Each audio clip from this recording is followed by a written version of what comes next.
जय श्री कृष्णा। राधे राधे। आइए आज हम बृहस्पतिवार की संपूर्ण व्रत कथा आरती सहित सुनेंगे।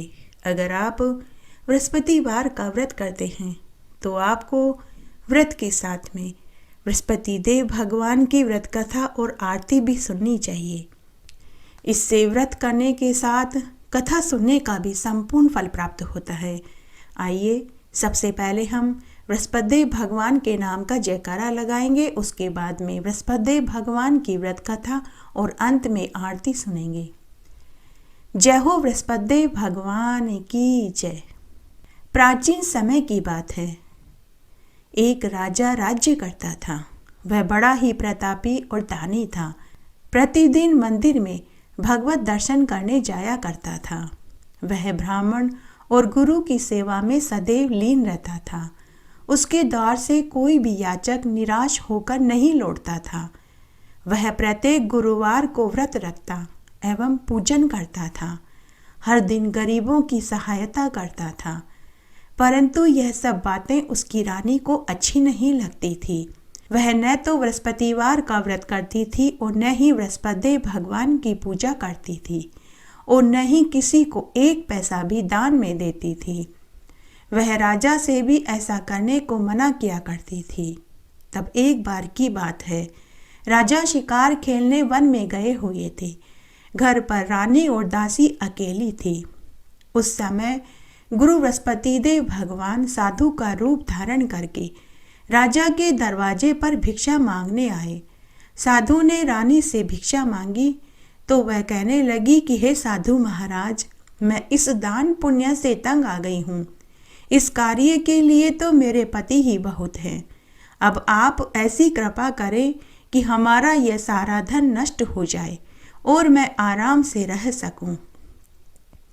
साधु रूप बृहस्पतिदेव भगवान ने रानी से कहा कि हे रानी, तुम बड़ी ही विचित्र हो। संतान और धन से तो कोई दुखी नहीं होता, इसको तो सभी चाहते हैं। पापी भी पुत्र और धन की इच्छा रखता है। अगर तुम्हारे पास अधिक धन है तो भूखे मनुष्यों को भोजन कराओ, प्याऊ लगवाओ, ब्राह्मणों को दान दक्षिणा दो, धर्मशालाएं बनवाओ, कुएं, तालाब, बावड़ी, बाग बगीचे का निर्माण कराओ, निर्धन कंवारी कन्याओं का विवाह कराओ, यज्ञ आदि करो। इस प्रकार के कर्म करने से तुम्हारे कुल का और तुम्हारा नाम परलोक में सार्थक होगा और मरने के बाद स्वर्ग की प्राप्ति होगी। परंतु रानी को साधु की बातों से खुशी नहीं हुई। उसने साधु से कहा कि हे साधु महाराज, मुझे ऐसे धन की आवश्यकता नहीं जिसको मैं अन्य लोगों को दान करूं, जिसको रखने और संभालने में ही मेरा सारा समय खराब हो जाता है। साधु ने कहा कि हे देवी, यदि तुम्हारी ऐसी ही इच्छा है तो जैसा मैं कहता हूँ तुम वैसा ही करना। बृहस्पतिवार के दिन घर को गोबर से लीपना, अपने केशों को पीली मिट्टी से धोना, केशों को धोते समय स्नान करना और राजा से कहना कि वह भी बृहस्पतिवार के दिन हजामत करवाए। भोजन में मांस मदिरा खाना, कपड़े धोबी से धुलवाने के लिए देना। इस प्रकार 7 गुरुवार करने से ही तुम्हारा सारा धन नष्ट हो जाएगा। यह कहकर साधु रूपी बृहस्पतिदेव भगवान अंतर्ध्यान हो गए। रानी ने साधु के कहने के अनुसार 7 बृहस्पतिवार तक ऐसा ही करने का विचार किया। साधु के बताए अनुसार कार्य करते हुए केवल 3 बृहस्पतिवार ही बीते थे कि उसकी समस्त धन संपत्ति नष्ट हो गई। भोजन के लिए दोनों समय वे तरसने लगे, सांसारिक भोगों से दुखी रहने लगे। तब वह राजा रानी से कहने लगा कि हे रानी, तुम यहीं महल में रहो, मैं दूसरे देश में कमाने जाता हूँ, क्योंकि यहाँ पर मुझे सभी मनुष्य जानते हैं, इसलिए मैं यहाँ कोई काम नहीं कर पाऊँगा।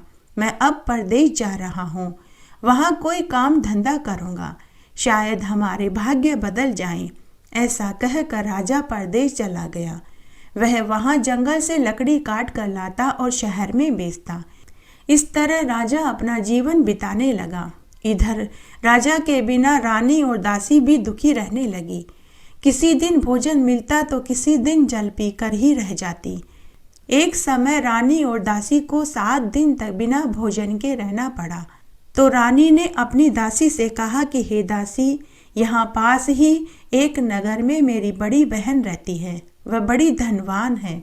तू उसके पास जा और वहाँ से 5 सेर बेझर मांग कर ले आ, जिससे हमारा कुछ समय आसानी से गुजर जाएगा। दासी रानी के बहन के पास गई। रानी की बहन उस समय बृहस्पति भगवान का पूजन कर रही थी। उस दिन बृहस्पतिवार का दिन था। दासी ने रानी की बहन से कहा कि हे रानी, मुझे आपकी बहन ने भेजा है, मुझे 5 सेर बेझर दे दो। दासी ने यह बात अनेक बार कही, परंतु रानी की बहन ने कोई उत्तर नहीं दिया, क्योंकि उस समय वह बृहस्पतिवार की कथा कहानी कह और सुन रही थी। जब दासी को रानी की बहन से कोई उत्तर नहीं मिला तो वह दुखी हो गई। उसे थोड़ा क्रोध भी आया। वह लौटकर महल में आई और रानी से बोली कि हे रानी, आपकी बहन तो बहुत धनी स्त्री है, वह छोटे लोगों से बात नहीं करती। मैंने उससे कई बार कहा, लेकिन उन्होंने कोई उत्तर नहीं दिया, तो मैं वापस चली आई। रानी बोली कि हे दासी, इसमें मेरी बहन का कोई दोष नहीं। जब बुरे दिन आते हैं तो खुद की छाया भी साथ छोड़ देती है। अच्छे बुरे का पता विपत्ति में ही चलता है। जो ईश्वर की इच्छा होगी वही होगा। यह सब हमारे भाग्य का दोष है। उधर रानी की बहन ने सोचा कि मेरी बहन की दासी आई थी, परंतु मैंने उसे कोई जवाब नहीं दिया, इससे वह बहुत दुखी हुई होगी। अतः कथा सुन और विष्णु भगवान का पूजन समाप्त करके मैं अपनी बहन के घर जाऊंगी और पूछूंगी कि क्या बात है। तब बहन ने विष्णु भगवान का पूजन किया, कथा कहानी समाप्त करी और अपनी बहन के घर आई और पूछने लगी कि हे बहन, उस समय मैं बृहस्पति भगवान की कथा कहानी कह और सुन रही थी, इसलिए बीच में न मैं उठ सकती थी नहीं बोल सकती थी, इसलिए मैंने तुम्हारी दासी को कोई जवाब नहीं दिया। कहो तुम्हारी दासी हमारे घर क्यों आई थी? रानी बोली कि बहन, हमारे घर अनाज नहीं था, वैसे तुमसे कोई बात छिपी भी नहीं है, इसी कारण मैंने दासी को तुम्हारे घर 5 सेर बेझर लेने के लिए भेजा था। रानी की बहन बोली कि बहन देखो, बृहस्पति भगवान सबकी मनोकामना पूर्ण करते हैं, देखो शायद तुम्हारे घर में अनाज रखा हो। यह सुनकर दासी घर के भीतर गई तो वहां एक घड़ा बेझर का आटा भरा हुआ मिला। दासी को बड़ी हैरानी हुई, क्योंकि उसने एक एक बर्तन देखा था, तब वहां आटा नहीं था। उसने बाहर आकर रानी से कहा कि आपकी बहन सत्य कह रही है, हमारे रसोई घर में एक घड़ा बेझर का आटा पड़ा हुआ है। देखो रानी, वैसे हमको जब अन्न नहीं मिलता तो हम भी रोज ही व्रत करते हैं। अगर हम भी तुम्हारी बहन से बृहस्पतिवार की व्रत की विधि और कथा पूछ लें तो हम भी बृहस्पतिवार का व्रत करेंगे और बृहस्पति भगवान का पूजन करेंगे। दासी के कहने पर रानी ने अपनी बहन से बृहस्पतिवार व्रत के बारे में पूछा, तो उसकी बहन ने कहा कि हे रानी, कि बृहस्पतिवार को सूर्य उदय से पूर्व उठकर स्नान करके बृहस्पतिवार के व्रत का संकल्प करना चाहिए, लेकिन उस दिन सिर नहीं धोना चाहिए। बृहस्पतिवार के व्रत में चने की दाल और मुनक्का से विष्णु भगवान का और केले के पेड़ की जड़ में पूजन करें, घी का दीपक जलाएं। उस दिन एक ही समय भोजन करें, भोजन पीले पदार्थ का ही करें तथा कथा सुने और नमक भी न खावें। इस प्रकार व्रत करने से बृहस्पति भगवान प्रसन्न होते हैं, अन्न पुत्र और धन देते हैं, मनोकामना की पूर्ति करते हैं। व्रत और पूजन की विधि बताकर रानी की बहन वापस अपने घर लौट गई। रानी और दासी दोनों ने निश्चय किया कि अब हम भी बृहस्पति भगवान का पूजन करेंगे और बृहस्पतिवार का व्रत करेंगे। 7 दिन बाद जब बृहस्पतिवार का दिन आया तो उन्होंने व्रत का संकल्प लिया। दासी गुड़साल में जाकर चना और गुड़ बीन कर ले आई। उसी दाल और गुड़ से केले के पेड़ की जड़ की और विष्णु भगवान का पूजन किया। पूजन करने के बाद दोनों ने सोचा कि अब पीला भोजन कहाँ से आएगा। दोनों बड़ी दुखी हुई, परंतु उन्होंने व्रत किया था, इस कारण बृहस्पति भगवान प्रसन्न हो गए। बृहस्पति भगवान एक साधारण व्यक्ति के रूप में उनके महल में आए और 2 थाल में स्वादिष्ट पीला भोजन देकर चले गए और दासी से कहा कि हे दासी, यह भोजन तुम्हारा और तुम्हारी रानी के लिए है, तुम दोनों भोजन कर लेना। दासी भोजन पाकर बहुत खुश हुई और उसने रानी से कहा कि हे रानी जी, भोजन कर लो। रानी को भोजन के बारे में पता नहीं था, इसलिए वह दासी से बोली कि जा तू ही भोजन कर ले, क्योंकि तू मेरा मजाक उड़ा रही है। दासी बोली कि हे रानी, एक व्यक्ति अभी थोड़ी देर पहले आया था, वह हम दोनों के लिए भोजन देकर गया है। रानी कहने लगी कि वह भोजन तेरे ही लिए देकर गया होगा, तू ही कर ले। दासी ने कहा कि वह व्यक्ति हम दोनों के लिए 2 थाल में भोजन देकर गया है, इसलिए हम दोनों ही साथ साथ भोजन करेंगे। उसके बाद रानी और दासी दोनों ने बृहस्पति भगवान को प्रणाम किया और भोजन किया। उसके बाद वे प्रत्येक बृहस्पतिवार को बृहस्पति भगवान का व्रत और पूजन करने लगी। बृहस्पति भगवान की कृपा से उनके घर में खूब धन दौलत हो गई, परंतु रानी फिर से पहले की तरह आलस्य करने लगी। तब दासी रानी से बोली कि देखो रानी, तुम पहले भी इस प्रकार आलस्य करती थी, तुम्हें धन के रखने में कष्ट होता था, इसी कारण हमारा सारा धन नष्ट हो गया। अब हमें बृहस्पति भगवान की कृपा से धन मिला है, तो तुम फिर से आलस्य कर रही हो। बड़ी मुसीबतों के बाद हमने यह धन पाया है, इसलिए हमें दान पुण्य करना चाहिए। तुम भूखे मनुष्यों को भोजन कराओ, प्याऊ लगवाओ, ब्राह्मणों को दान दो, कुआं तालाब बावड़ी का निर्माण करवाओ, मंदिर पाठशाला बनवाकर दान कर दो, कुंवारी ब्राह्मण कन्याओं के विवाह करवाओ, धन को शुभ कार्य में खर्च करो, जिससे तुम्हारे कुल का यश बढ़ेगा और मरने पर स्वर्ग मिलेगा और तुम्हारे पितर भी प्रसन्न होंगे।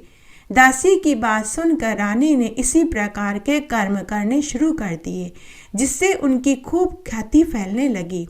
एक दिन रानी और दासी आपस में विचार करने लगी कि न जाने राजा जी किस दशा में होंगे। उनकी कोई खोज खबर भी नहीं मिली। रानी और दासी दोनों ने बृहस्पति भगवान से प्रार्थना करी। तब एक रात्रि में बृहस्पति भगवान ने राजा को स्वप्न में दर्शन देकर कहा कि हे राजा, उठ, तेरी रानी तुझको याद करती है, अब तू अपने देश वापस लौट जा। राजा प्रातःकाल उठकर जंगल से लकड़ियां काटकर लाने के लिए जंगल की ओर चल पड़ा। जंगल से गुजरते हुए वह सोचने लगा कि रानी की गलती से उसे कितने दुख भोगने पड़े। राजपाट छोड़कर जंगल में आकर रहना पड़ रहा है, जंगल से लकड़ियां काटकर उन्हें बेचकर गुजारा करना पड़ रहा है। उसी समय उस जंगल में बृहस्पति भगवान एक साधु का रूप धारण करके आए और राजा के पास आकर बोले कि हे लकड़हारे, तुम इस सुनसान जंगल में किस चिंता में बैठे हो, मुझे बतलाओ। यह सुनकर राजा के नेत्रों में आंसू आ गए और वह हाथ जोड़कर बोला कि हे प्रभु, आप सब कुछ जानते हैं। इतना कहकर राजा ने साधु को अपनी पूरी बात बताई। वह साधु और कोई नहीं, स्वयं विष्णु भगवान थे। साधु रूप में विष्णु भगवान राजा से बोले कि हे राजा, तुम्हारी पत्नी ने बृहस्पति भगवान के प्रति अपराध किया था, जिसके कारण तुम्हारी यह दशा हुई। अब तुम्हें किसी प्रकार की कोई चिंता नहीं, भगवान तुम्हें पहले से अधिक धन देंगे। देखो, तुम्हारी पत्नी भी बृहस्पतिवार का व्रत करने लग गई और बृहस्पति भगवान की पूजा करने लग गई। अब तुम भी बृहस्पतिवार का व्रत करके चने की दाल और गुड़ जल के लोटे में डालकर केले के पेड़ की पूजा करो, कथा कहानी सुनो। भगवान बृहस्पति तुम्हारी भी सभी मनोकामनाओं को पूर्ण करेंगे। साधु की बात सुनकर राजा बोला कि हे प्रभु, मुझे लकड़ी बेचकर इतना पैसा नहीं मिलता जिससे कि मैं भोजन करने के उपरांत कुछ बचा सकूं। मैंने रात्रि में अपनी रानी को व्याकुल देखा। मेरे पास कोई साधन भी नहीं जिससे मैं उनके समाचार जान सकूं। फिर मैं बृहस्पति भगवान की कथा कहानी कहाँ से करूं? मुझे तो कुछ विधि भी मालूम नहीं है। साधु रूपी बृहस्पति भगवान ने राजा से कहा कि हे राजा, तुम किसी बात की चिंता मत करो। बृहस्पतिवार के दिन तुम रोजाना की तरह लकड़ियां लेकर शहर में जाओ। तुम्हें उस दिन दुगना धन प्राप्त होगा, जिससे तुम भली भांति भोजन कर लोगे और बृहस्पतिवार के पूजा की सामग्री भी तुम ले आओगे। और बृहस्पति देव की कथा इस प्रकार है जो मैं तुम्हें सुनाता हूँ। तब साधु रूप में बृहस्पति भगवान ने राजा को जो कथा सुनाई वह इस प्रकार थी। प्राचीन काल में एक बहुत निर्धन ब्राह्मण था। उसके कोई संतान नहीं थी। वह नित्य पूजा पाठ किया करता था, परंतु उसकी स्त्री बहुत मलिनता के साथ रहती थी। वह न स्नान करती थी, न किसी देवता का पूजन करती थी। प्रातःकाल उठते ही वह भोजन कर लेती थी, बाद में अन्य कार्य करती थी। ब्राह्मण इस बात से बहुत दुखी रहता था। उसने अपनी पत्नी को बहुत समझाया, परंतु उसकी पत्नी के ऊपर अपने पति की बात का कोई असर नहीं हुआ। भगवान की कृपा से ब्राह्मण की स्त्री को एक कन्या पैदा हुई। वह कन्या अपने पिता के घर में बड़ी होने लगी। ब्राह्मण की वह बालिका प्रातः स्नान करके भगवान विष्णु की पूजा करती। वह बचपन से ही बृहस्पतिवार का व्रत करने लगी। पूजा पाठ समाप्त करके स्कूल जाती तो मुट्ठी में जौ भरकर ले जाती और पाठशाला के मार्ग में डालती जाती। शाम को जब वह पाठशाला से उसी रास्ते से लौटती तो वे जौ स्वर्ण के हो जाते, जिन्हें वह बीन कर घर ले आती थी।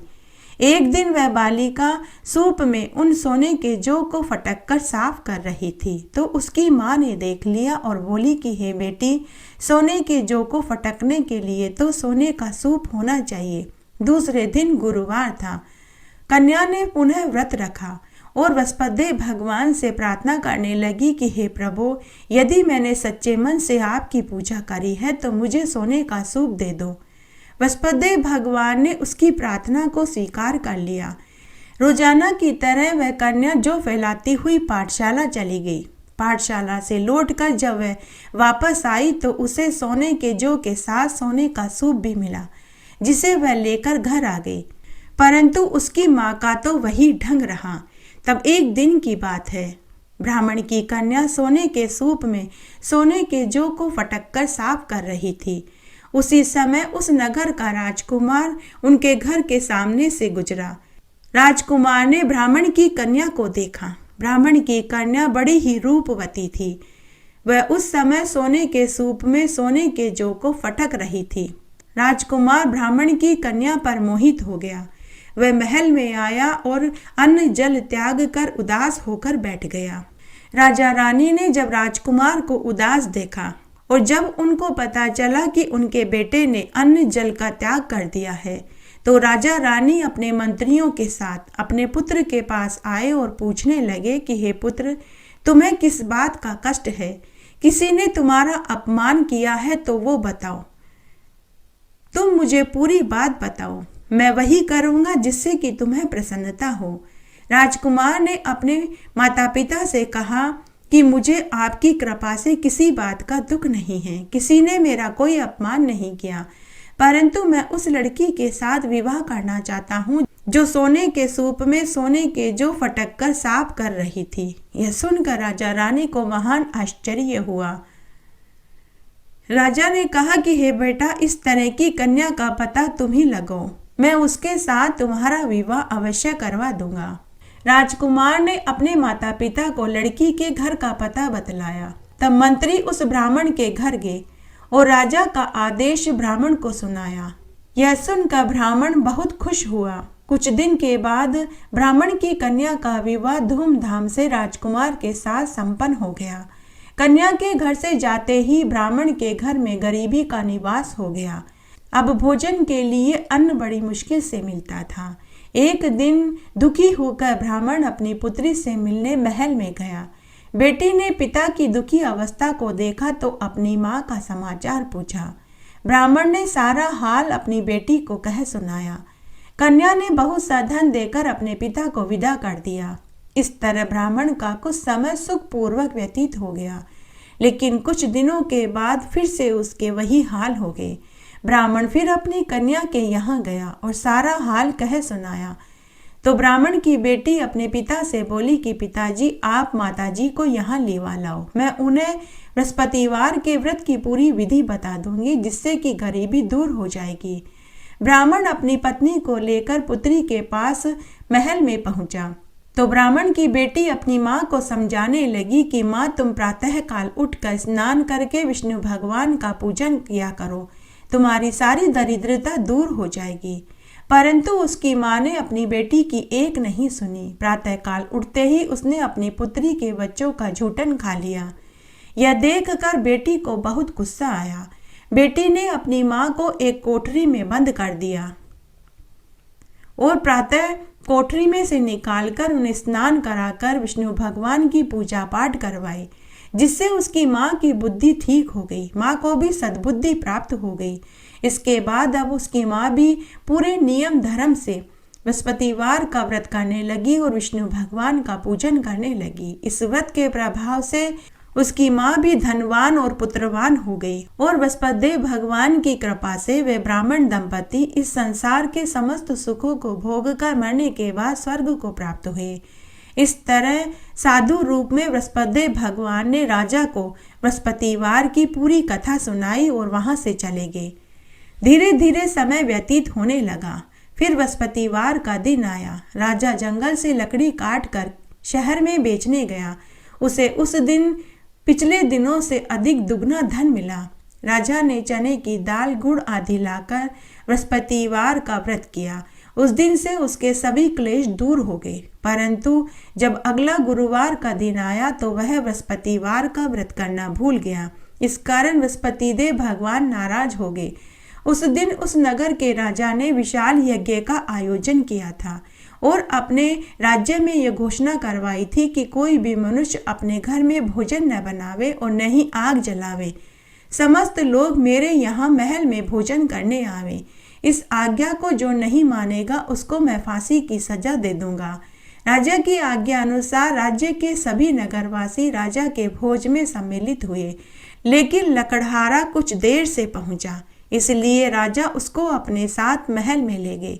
जब राजा लकड़हारे को भोजन खिला रहे थे तो रानी की दृष्टि उस खूंटी पर टंगे हुए उसके हार पर पड़ी। उसे हार खूंटी पर दिखाई नहीं दिया। रानी ने निश्चय कर लिया कि मेरा हार इसी लकड़हारे ने चुराया है।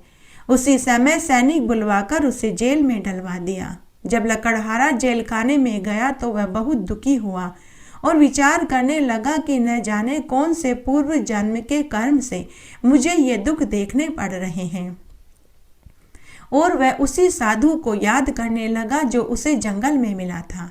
उसी समय बृहस्पति भगवान साधु के रूप में वहां प्रकट हो गए और उसकी दशा को देख कर कहने लगे कि अरे मूर्ख, तूने बृहस्पति देवता की कथा नहीं करी और न ही बृहस्पतिवार का व्रत किया। इसी कारण तुझे ये दुख देखने पड़ रहे हैं। अब तू चिंता मत कर। बृहस्पतिवार के दिन जेलखाने के दरवाजे पर तुझे 4 पैसे पड़े मिलेंगे। उनसे तू बृहस्पति देव की पूजा करना, तेरे सभी कष्ट दूर हो जाएंगे। अगले बृहस्पतिवार को उसे जेलखाने के दरवाजे पर 4 पैसे पड़े मिले। राजा ने पूजा का सामान मंगवाकर कथा कही और प्रसाद बांटा। उसी रात्रि को बृहस्पति भगवान ने नगर के राजा को स्वप्न में दर्शन देकर कहा कि हे राजा, तूने जिस आदमी को जेलखाने में बंद किया है वह निर्दोष है। वह भी एक नगर का राजा है, इसलिए प्रातःकाल होते ही तू उसे छोड़ दे। रानी का हार तुझे वहीं खूंटी पर टंगा हुआ मिलेगा। अगर तूने ऐसा नहीं करा तो मैं तेरे राज्य को नष्ट कर दूंगा। राजा प्रातःकाल उठा और खूंटी पर रानी का हार टंगा हुआ देखा तो उसी समय सैनिक को भेजकर लकड़हारे को जेल से रिहा करवाया और उसे महल में बुलवाया और उससे क्षमा मांगी और राजा को सुंदर सुंदर वस्त्र आभूषण पहनाकर और उसे खूब सारा धन देकर विदा कर दिया। बृहस्पति भगवान की आज्ञा से राजा अपने नगर को चल पड़ा। राजा जब नगर के निकट पहुंचा तो उसे बड़ा आश्चर्य हुआ। नगर में पहले से भी अधिक बाग, तालाब, कुएं, धर्मशाला, मंदिर बने हुए थे। राजा ने पूछा कि यह सब किसके हैं? यह बाग, धर्मशाला, मंदिर किसने बनवाए? तो नगर के लोग कहने लगे कि यह सब रानी और दासी ने बनवाए हैं। राजा को बहुत आश्चर्य हुआ और थोड़ा गुस्सा भी आया। जब रानी ने खबर सुनी कि राजा आ रहे हैं तो उसने अपनी दासी से कहा कि हे दासी, देख, राजा हमको बहुत बुरी हालत में छोड़कर गए थे। वह हमारी ऐसी दशा देखेंगे तो कहीं लौट न जाए, इसलिए तू दरवाजे पर खड़ी हो जा। रानी की आज्ञा अनुसार दासी दरवाजे पर खड़ी हो गई। जब राजा आए तो वह उन्हें आदर के साथ महल में लेकर आई। तब राजा ने आते ही क्रोध करके तलवार निकाल कर रानी से पूछा कि हे रानी, बताओ तुमने यह सारा धन कहाँ से प्राप्त किया? तब रानी ने कहा कि हमें यह सब धन बृहस्पति भगवान के व्रत और उनके पूजन के प्रभाव से प्राप्त हुआ है। राजा ने तब निश्चय कर लिया कि 7 रोज बाद तो सभी बृहस्पतिवार का पूजन करते हैं और व्रत करते हैं, परंतु मैं रोजाना दिन में 3 बार कथा कहा करूंगा और रोज व्रत करूंगा। अब वह हर समय अपने दुपट्टे में चने की दाल और गुड़ रखने लगा और दिन में 3 बार कथा कहने और सुनने लगा। एक रोज राजा ने विचार किया कि चलो अपनी बहन के यहाँ हो आवें। इस तरह का निश्चय कर राजा घोड़े पर सवार होकर अपने बहन के गांव की ओर चल पड़ा। मार्ग में उसने देखा कि कुछ आदमी एक मुर्दे को लिए जा रहे थे, तो राजा ने उनसे कहा कि अरे भाइयों, मेरे बृहस्पतिवार की कथा कहानी सुन लो। तो वे लोग बोले कि लो, हमारा तो आदमी मर गया और इसको अपनी कथा की पड़ी है। परंतु कुछ समझदार आदमी बोले कि कोई बात नहीं, हम पहले इसकी कथा कहानी सुन लेते हैं, उसके बाद हम मुर्दे को शमशान में लेकर चलेंगे। तब राजा ने चने की दाल और गुड़ निकाली और बृहस्पतिवार की कथा कहानी कहने लगा। जब कथा आदि हुई तो मुर्दा हिलने लगा और जब कथा समाप्त हो गई तो वह राम राम कहता हुआ उठकर खड़ा हो गया। वहां खड़े सभी लोगों को महान आश्चर्य हुआ। राजा वहां से आगे चल दिया। चलते चलते शाम हो गई थी। आगे मार्ग में उसे एक किसान खेत में हल चलाता हुआ मिला। राजा उस किसान से बोला कि अरे भाई, तुम मेरी बृहस्पतिवार की कथा सुन लो। किसान बोला कि जब तक मैं तेरी कथा सुनूंगा तब तक तो मैं खेत को जोत लूंगा। जा तू अपनी कथा किसी और को सुना दे। राजा वहां से आगे चलने लगा। राजा के हटते ही बैल पछाड़ खाकर गिर पड़े और किसान के पेट में दर्द होने लगा। उसी समय उस किसान की माँ रोटी लेकर आई। उसने जब ये देखा तो अपने पुत्र से पूछा। बेटे ने सारा हाल अपनी माँ से कहा। बुढ़िया माई बड़ी समझदार थी। वह भागी भागी राजा के पास आई और कहने लगी कि मैं तेरी कथा सुनने को तैयार हूँ, लेकिन तू कथा मेरे खेत पर चलकर ही कहना। राजा ने लौटकर बुढ़िया के खेत पर जाकर बृहस्पतिवार की कथा कहानी कही, जिसके सुनते ही बैल उठकर खड़े हो गए और किसान के पेट का दर्द भी ठीक हो गया। उसके बाद राजा अपनी बहन के घर पहुंच गया। बहन ने भाई की खूब मेहमानी करी। दूसरे रोज प्रातःकाल जब राजा उठा तो उसने देखा कि सभी लोग भोजन कर रहे थे। राजा ने अपनी बहन से पूछा कि ऐसा कोई मनुष्य है जिसने भोजन नहीं किया हो, जो मेरी बृहस्पतिवार की कथा सुन ले। तो बहन बोली कि भैया, यह देश ऐसा ही है। पहले यहाँ लोग भोजन करते हैं, बाद में अन्य काम करते हैं। अगर कोई पड़ोस में हो तो मैं देखकर आती हूँ। ऐसा कहकर बहन देखने चली गई, परंतु उसे कोई भी ऐसा व्यक्ति नहीं मिला जिसने भोजन न किया हो। तब वह एक कुम्हार के घर गई जिसका लड़का बीमार था। उसे मालूम हुआ कि उनके यहाँ 3 दिन से किसी ने भोजन नहीं किया है। रानी ने अपने भाई की कथा सुनने के लिए कुम्हार से पूछा तो वह तैयार हो गया। राजा ने कुम्हार के घर जाकर बृहस्पतिवार की कथा कहानी कही, जिसको सुनकर उसका लड़का एकदम स्वस्थ हो गया। अब तो राजा की प्रशंसा होने लगी। एक दिन राजा ने अपनी बहन से कहा कि हे बहन, अब मैं वापस अपने घर जाऊंगा, तुम भी चलने को तैयार हो जाओ। राजा की बहन ने अपनी सास से अपने भाई के साथ जाने की आज्ञा मांगी, तो सास बोली कि तुम तो चली जाओ, परंतु तुम अपने लड़कों को मत ले जाना, क्योंकि तेरे भाई भाभी के कोई औलाद नहीं है। बहन ने अपने भाई से कहा कि भैया, मैं तो चलूंगी, परंतु कोई बालक नहीं जाएगा। राजा ने कहा कि जब कोई बालक नहीं जाएगा तब तुम जाकर क्या करोगी। दुखी मन से राजा अपने नगर को लौट आया। राजा ने अपनी रानी से कहा कि हे रानी, हम निसंतान हैं, इसीलिए कोई हमारे घर आने को तैयार नहीं। फिर राजा ने अपनी बहन वाली पूरी बात अपनी पत्नी को बताई। इतना कहकर बिना भोजन आदि किए राजा शैया पर लेट गया। रानी बोली कि हे स्वामी, बृहस्पतिदेव भगवान ने हमें सब कुछ दिया है, वे हमें संतान भी अवश्य देंगे। उसी रात्रि को बृहस्पतिदेव भगवान ने राजा को स्वप्न में दर्शन देकर कहा कि हे राजा, उठ, सभी सोच त्याग दे, तेरी रानी गर्भवती है। दूसरे दिन राजा जब सोकर उठा तो उसने रानी से गर्भवती होने वाली बात पूछी तो रानी ने हामी भर दी। यह सुनकर राजा को महान खुशी हुई। 9वें महीने में रानी के गर्भ से एक सुंदर पुत्र पैदा हुआ। जब राजा की बहन ने यह शुभ समाचार सुना तो वह बहुत खुश हुई। वह बधाई देने के लिए अपने भाई के यहाँ आई। तब रानी ने कहा कि घोड़ा चढ़कर नहीं आई, गधा चढ़ी आई है।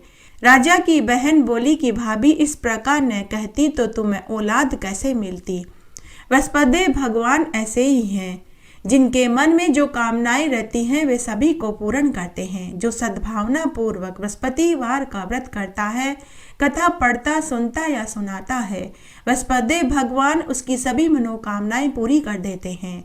बृहस्पति देव उनकी सदैव रक्षा करते हैं। जो संसार में सद्भावना व सच्चे हृदय से बृहस्पति देव का पूजन करते हैं, उनकी सभी मनोकामनाएं उसी प्रकार पूरी हो जाती है जैसे राजा रानी की हुई। राजा रानी ने बृहस्पति देव की कथा का गुणगान किया, उनकी सभी इच्छाएं बृहस्पति देव भगवान ने पूर्ण करी। मनुष्य को सदैव सच्चे हृदय से बृहस्पतिवार के व्रत पर पूर्ण विश्वास रखना चाहिए और बृहस्पति भगवान की कथा कहानियों को सुनना चाहिए। आइए मेरे साथ आप भी जयकारा लगाइए। जय हो बृहस्पति भगवान की जय। केले के पेड़ को सींचने की कहानी। एक बार एक गांव में एक साहूकार पति पत्नी थे। साहूकार की शादी के कई बरस बाद एक लड़की हुई। साहूकार को पुत्र की बहुत इच्छा थी। उसने पुत्र के लिए कई दान पुण्य किए। साहूकारनी स्वयं विष्णु भगवान की परम भक्त थी। वह हर गुरुवार का व्रत पूरी ईमानदारी, निष्ठा, लगन और निस्वार्थ भाव से करती थी। हर गुरुवार को पीला खाती, पीला पहनती, बिना नमक का भोजन खाती और केले के पेड़ की पूजा करती, दिया बाती करती थी। इस तरह शादी के 10 बरस व्यतीत हो गए। एक बेटी के बाद उन्हें कोई औलाद सुख प्राप्त नहीं हुआ। तब परिवार वालों ने साहूकार को दूसरी शादी करने की सलाह दी, परंतु साहूकार ने दूसरा विवाह करने से इनकार कर दिया। तब एक रात्रि को साहूकार भी बहुत दुखी बैठा था। साहूकारनी ने अपने पति से दुखी होने का कारण पूछा तो साहूकार ने कहा कि भगवान, मुझे पुत्र की बहुत इच्छा है। बिना पुत्र के मेरा जीवन अधूरा है। पुत्र के बिना कौन मुझे पिंडदान देगा, कौन मेरी अर्थी को कंधा देगा और कौन मेरे बाद में इस जमीन जायदाद का उत्तराधिकारी होगा। तब साहूकारनी भी अपने पति के दुख में दुखी हो गई और उसने कहा कि आप दूसरा विवाह कर लीजिए। तब साहूकार ने मना कर दिया, लेकिन साहूकारनी ने अपनी सौगंध खिलाई और कहा कि आपको दूसरा विवाह करना ही होगा, क्योंकि मैं आपको पुत्र सुख नहीं दे पाई। तब साहूकार ने दूसरा विवाह कर लिया, परंतु कर्म का लेख किसने पढ़ा है। दूसरी शादी करने के बाद भी साहूकार को दूसरी पत्नी से भी लड़की ही हुई। साहूकार की दूसरी पत्नी बड़ी ही चालाक और स्वार्थी थी। वह अमीर घर से थी। उसने आते ही पूरे घर पर कब्जा कर लिया। साहूकार की पहली पत्नी बीमार रहने लगी। साहूकारनी की पहली पत्नी ने अपनी बेटी को भी गुरुवार का व्रत झिलवा दिया और कहा कि बेटी, तू हर गुरुवार को व्रत किया कर और बृहस्पति भगवान की पूजा किया कर। बेटी, यह व्रत मेरी माँ ने मुझे झिलवाया था और अब यह व्रत मैं तुझे देती हूँ। जैसी माँ थी वैसी ही वह बेटी थी। बड़ी ही शांत, दयालु और धार्मिक प्रवृत्ति की थी। धीरे धीरे साहूकारनी की पहली पत्नी का स्वास्थ्य गिरने लगा। तब एक रात्रि को साहूकारनी को पूरा एहसास हो गया कि वह मरने ही वाली है। तब उसने मन ही मन विष्णु भगवान को याद किया और प्रार्थना करने लगी कि हे विष्णु भगवान, मैंने आपकी पूजा व्रत पूरी ईमानदारी, निष्ठा, लगन और निस्वार्थ भाव से किया है, तो आपको ही मेरी बेटी का ध्यान रखना होगा। मेरे पीछे से इसकी जिम्मेदारी लेने वाला कोई नहीं है। मैं इसकी जिम्मेदारी आपके हवाले करके जा रही हूँ। अब आप ही इसका ध्यान रखना, आप ही इसका विवाह करवाना। ऐसा कहकर साहूकारनी की पहली पत्नी की मृत्यु हो गई। साहूकारनी की पहली पत्नी के मरने के बाद ही सौतेली माँ ने अपनी सौतेली बेटी के साथ बुरा बर्ताव करने लगी। घर का सारा काम करवाती, ठंडा बासी भोजन खाने को देती।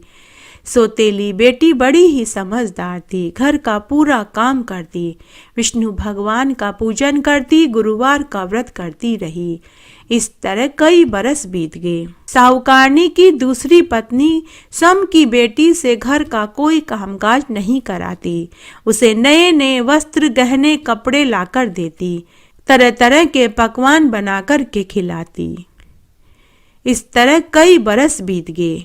दोनों बेटियां विवाह लायक हो गई। उसी गांव के राजा का एक लड़का था। राजा अपने बेटे का विवाह एक सुसंस्कृत समझदार लड़की से करवाना चाहता था। वह राजा भी विष्णु भगवान का परम भक्त था। तब एक दिन राजा ने अपने मन की बात मंत्रियों से कही। तब मंत्रियों ने राजा को सलाह दी कि हम राजकुमार के विवाह के लिए स्वयंवर रचते हैं और गांव की सभी कुंवारी लड़कियों को स्वयंवर में बुलवाते हैं। जो लड़की सुंदर और गुणवान होगी उसी से राजकुमार का विवाह करवा देंगे। राजा को यह सुझाव अच्छा लगा। तब राजा ने पूरी नगरी में ये मुनादी करवा दी कि सभी माता पिता अपनी विवाह लायक लड़कियों को आने वाले गुरुवार के दिन राजमहल में लेकर के आवे। राजा के बेटे का स्वयंवर रचा जा रहा है। जिस लड़की को राजकुमार पसंद करेंगे राजा उसी से अपने राजकुमार का विवाह करा देंगे। यह समाचार सौतेली माँ के पास भी पहुंचा तो वह अपनी बेटी की शादी राजा के बेटे से करवाना चाहती थी। तो उसने अपने बेटी के लिए नए नए कपड़े, नए नए गहने खरीदे और सौतेली बेटी को पुराने कपड़े पहनने के लिए दिए। अब विष्णु भगवान ऊपर बैकुंठ में बैठे यह सब कुछ देख रहे थे। तब वे सोचने लगे कि साहूकार की पहली पत्नी मेरी परम भक्त थी। मरने से पहले उसने अपनी बेटी के विवाह की जिम्मेदारी मुझे सौंपी थी। अब अगर मैं उसकी जिम्मेदारी नहीं उठाऊंगा तो कलयुग में मुझे कौन मानेगा। वह राजा भी विष्णु भगवान का परम भक्त था। हर गुरुवार को वह व्रत करता था। तब विष्णु भगवान ने राजा को स्वप्न में दर्शन देकर कहा कि हे राजन, कल तेरे पुत्र का संवर है। गांव की सभी लड़कियां आएगी। अगर तूने अपने बेटे का विवाह सुंदर लड़की से किया तो तेरा पुत्र शादी की पहली रात्रि में ही मर जाएगा। इसलिए तू अपने पुत्र की शादी स्वयंवर में जो सबसे काली हो उसी से कर देना, तेरा कल्याण होगा। तभी राजा की नींद खुल गई। राजा ने अपने स्वप्न वाली बात किसी से नहीं कही, लेकिन राजा बहुत बेचैन हो गया। उधर सौतेली माँ ने अपनी बेटी को खूब अच्छे से तैयार किया और सौतेली बेटी को फटे पुराने कपड़े पहनाए और साथ ही उसके मुंह पर कोयले की कालिक पोत दी। सौतेली बेटी बहुत रोई, लेकिन सौतेली माँ को उसके ऊपर तनिक भी दया नहीं आई। सौतेली माँ ने कहा कि अगर तू ये कालिक वाली बात किसी को बताएगी तो मैं तुझे बहुत मारूंगी। तू अपने पिता से भी मत कहना। पूरे समय घूंघट निकाल कर के रहना। तय समय पर सभी गांव वाले अपनी अपनी लड़कियों को लेकर महल में पहुंच गए। राजा महल में बहुत चिंतित और परेशान थे। उन्हें समझ नहीं आ रहा था कि वह सपने वाली बात मंत्रियों और बेटों को बताऊं या नहीं। लेकिन राजा ने अपनी स्वप्न वाली बात किसी से भी नहीं कही। तब संवर शुरू हुआ। राज दरबार में बहुत सुंदर सुंदर लड़कियां अपने अपने माता पिता के साथ बैठी हुई थी। तब उनमें एक लड़की घूंघट निकाल कर के बैठी थी। राजा उस घूंघट वाली लड़की के पास गए और थोड़ा सा घूंघट खोल करके देखा तो वह बहुत काली दिखाई दी। राजा ने उसका घूंघट वापस ढक दिया। तब राजा ने ऐलान किया कि घूंघट वाली लड़की से मैं अपने बेटे का विवाह करूंगा। तब धूमधाम से राजा ने अपने बेटे का विवाह घूंघट वाली लड़की से संपन्न करा दिया। सौतेली माँ को बहुत गुस्सा आया। सभी गांव वाले स्वादिष्ट भोजन का आनंद लेकर अपने अपने घर चले गए। सुहाग रात्रि को जब राजकुमार ने घूंघट वाली लड़की का घूंघट उठाकर के देखा तो वह अपने पिता के निर्णय से बहुत क्रोधित हुआ। वह अपने माता पिता के पास गया और बोला कि माँ पिताजी, स्वयंवर में बहुत सुंदर सुंदर लड़कियां आई थी, लेकिन आपने मेरी शादी एक काली लड़की से क्यों करवाई। तब राजा ने अपनी स्वप्न वाली बात अपनी रानी और अपने पुत्र को बताई। उस दिन राजकुमार अलग कमरे में जाकर के सोया। उसने सुहाग रात भी नहीं मनाई। दूसरे दिन जब दास दासियां नई राजकुमारी को स्नान घर में लेकर के गई तो वे सब भी अचंभित हो गई कि इतनी काली लड़की से राजा ने अपने बेटे की शादी क्यों करवाई है। राजा महाराजाओं के यहाँ सभी रानियां राजकुमारियां नहाने से पहले उपटन लगाती हैं। सुगंधित इत्र और तेल की मालिश दासियां करती हैं। तब नई राजकुमारी को भी दासियों ने उपटन लगाया, इत्र लगाया और तेल की मालिश करी। देखते ही देखते सारी कालिक हट गई और वह बहुत सुंदर रूप में निखरकर सामने आई। पूरी महल में यह खबर आग की तरह फैल गई। महल में सभी नई राजकुमारी को देखना चाहते थे। तब नई राजकुमारी को दासियां नए नए कपड़े गहने पहनाकर राज दरबार में लेकर के आई। राजा रानी और राजकुमार घूंघट वाली लड़की को देखकर बहुत खुश हुए। वह बहुत सुंदर लग रही थी। तभी वहां आकाशवाणी हुई कि हे राजा, तेरे लड़के पर जो दोष था अब दूर हो गया है। तूने काली लड़की से शादी करवा दी है। अब तेरा लड़का खूब उन्नति करेगा और खूब बलवान होगा और इसकी ख्याति दसों दिशाओं में फैलेगी। उसके बाद राजा रानी ने अपनी नई बहू से कालिक वाली सच्चाई जाननी चाहिए। तब उसने अपने सौतेली माँ की सच्चाई बताई। जब राजा उसकी सौतेली माँ को दंड देने लगे तो नई राजकुमारी ने मना कर दिया। तब राजा ने पूरी नगरी में ये ढिंडोरा पिटवा दिया कि सभी कुंवारी लड़कियों को बृहस्पतिवार का व्रत करना चाहिए, बृहस्पति भगवान की पूजा करनी चाहिए और केले के पेड़ को सींचना और दिया बाती करना चाहिए। घटती हो तो पूरी हो तो परवान चढ़े, भूले बिसरे नाम तेरे भंडार में भरे। हे बृहस्पति भगवान, जैसा सुख आपने साहूकारनी की पहली पत्नी की बेटी को दिया वैसा सबको देना, कहानी कहने वाले को, सुनने वाले को और हुक्कारा भरने वाले को। आइए अब हम बृहस्पतिवार की आरती सुनते हैं। जय बृहस्पति देवा स्वामी, जय बृहस्पति देवा, छिन छिन भोग लगाऊं कदली फल मेवा। ओम जय बृहस्पति देवा, तुम पूर्ण परमात्मा, तुम्हें अंतर्यामी स्वामी, तुम्हें अंतर्यामी। जगत पिता जगदीश्वर, तुम सबके स्वामी।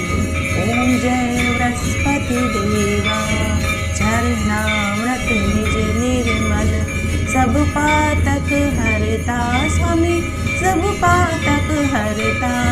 सकल मनोरथ दायक, कृपा करो भरता। ओम जय बृहस्पति देवा, तन मन धन अर्पण कर जो जन शरण पड़े स्वामी, जो जन शरण पड़े।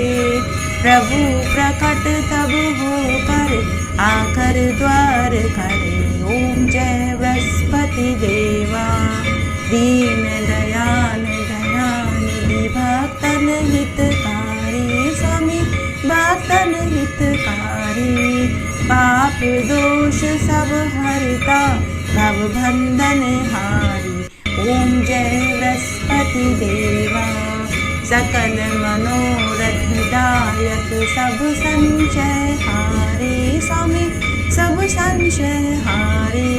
विषय विकार मिटाओ, संतन सुखकारी। ओम जय बृहस्पति देवा, जो कोई आरती तेरी प्रेम सहित गावे स्वामी, प्रेम सहित गावे।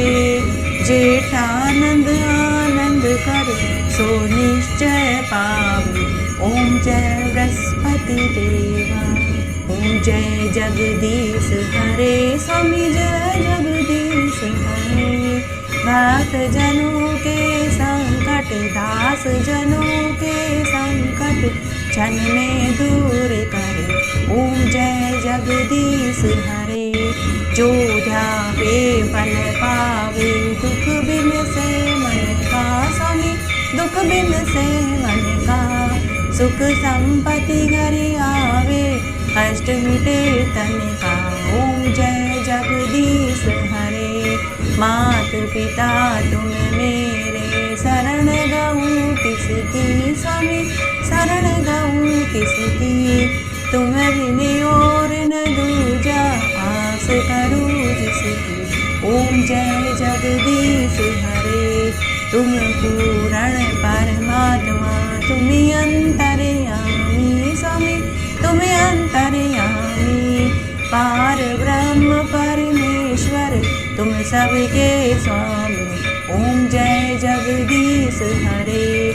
तुम करुणा के सागर तुम पालन करता स्वामी, तुम पालन करता। मैं मूर्ख खल पानी कृपा करो भरता। ओम जय जगदीश हरे। तुम हो एक अगोचर सबके प्राणपति स्वामी, सबके प्राणपति। किस विध मिलूं दया में तुमको मैं कुमति। ओम जय जगदीश हरे। दीन बंधु दुख हरता तुम ठाकुर मेरे स्वामी, तुम रक्षक मेरे। अपने हाथ उठाओ द्वार पड़ा तेरे। ओम जय जगदीश हरे। विषय विकार मिटाओ पाप हरो देवा स्वामी, पाप हरो देवा। श्रद्धा भक्ति बढ़ाओ संतन की सेवा। ओम जय जगदीश हरे। तन मन धन सब कुछ है तेरा स्वामी, सब कुछ है तेरा। तेरा तुझको अर्पण क्या लागे मेरा। ओम जय जगदीश हरे। ओम जय जगदीश हरे स्वामी, जय जगदीश हरे। भक्त जनों के संकट दास जनों के संकट क्षण में दूर करे। ओम जय जगदीश हरे। जय हो बृहस्पति देव भगवान की जय।